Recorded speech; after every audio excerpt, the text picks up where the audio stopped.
இன்றைய big pass எபிசோடில் elimination ஆகும் அந்த முதல் நபர் யார்? 1 கஞ்சா கருப்பு, 2வது பரணி, 3வது ஓவியா. இவங்க 3 பேரில் 2 பேர் விஜய் டிவி கண்டிப்பா தேவைப்படுவாங்க. 1 ஓவியா. ஓவியா வந்து சில ரொமான்ஸ் காட்சி, லவ் சீன் கண்டிப்பா அவங்க தேவைப்படுறாங்க. பரணி வந்து அப்பப்போ ஃபைட் பண்றாரு எல்லாரோடையும், அதனால பரணி தேவைப்படுறாரு.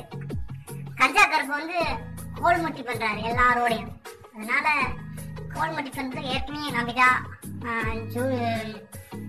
காயத்ரி, ஆர்த்தி, ரைசா இவங்க இருக்கிறதுனால கஞ்சா கருப்பு தேவைப்பட மாட்டாரு. 2வது பாயிண்ட் வந்து மொத்தம் 1,30,00,000 ஓட்டு விழுந்திருக்கு. ஸோ போன முறையோட அதிக ஓட்டு விழுந்திருக்கு. அப்ப அதிக ஓட்டு விழுதுன்னா காரணம் என்னன்னா, செலிபிரிட்டிஸ்க்கு அதிகமான வாய்ப்பு தர மக்கள் விரும்பி இருக்கலாம். பரணி மேல நிறைய பாவம் அனுதாப ஓட்டு நிறைய விழுந்திருக்கு. ஓவியாவுக்கு வந்து இந்த இளைஞர் மத்தியில ஓவியா கொஞ்சம் கிரஷ் ஏற்படுத்தியிருக்கலாம், அதனால 2 பேருக்கு அதிக ஓட்டு விழுந்திருக்கலாம். கஞ்சா கருப்புக்கு வந்து அவருடைய நண்பர், சொந்த பந்தங்கள் இருந்து ஓட்டு விழுந்திருக்கும். மற்றபடி வெளியில இருந்து ஓட்டு விழுவதற்கு அது வாய்ப்பு கம்மி.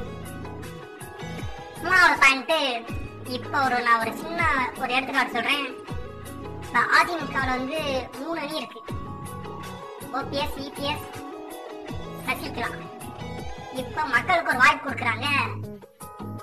2 நபர்களை தேர்ந்தெடுக்க வேண்டும், ஒரு ஆளை வெளியேற்ற வேண்டும் என்று.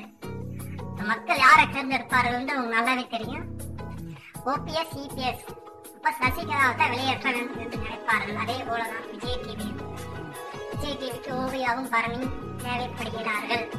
கஞ்சா கருப்பை வெளியேற்றுவது உறுதி என கமலஹாசன் அதில் சொல்லிட்டாரு. இதுவரைக்கும் இல்லாத 2 நபர்கள் காப்பாற்றப்பட்டிருக்கிறார்கள்.